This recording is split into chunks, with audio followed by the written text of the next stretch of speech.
Eesti Panga värske majandusprognoosi kohaselt kujuneb majanduskasv tänavu kriisijärgse perioodi madalaimaks, jäädes 1% juurde. Kas praegu on paras hetk anda majandusele hoogu juurde riigieelarve kulude kasvatamise kaudu?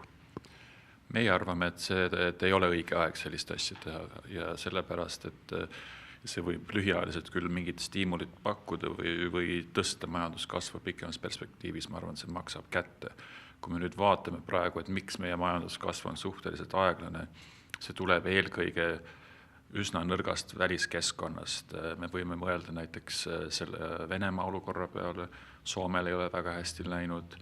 Kui me ei mõtle riikide kaupa või mõtleme harude kaupa, me teame näiteks, et energeetikasektor on väga arusaadavatel põhjustel praegu elanud läbi rasked ajad ja sellistes kontekstis on olnud see ekspordi pool on olnud suhteliselt nõrk.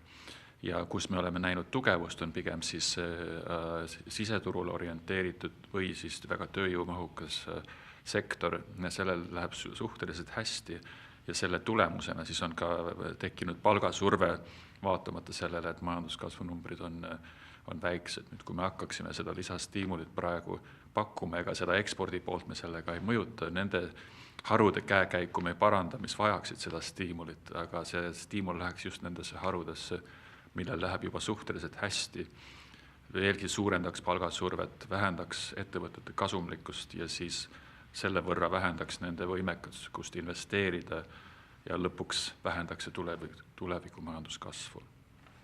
Aitäh!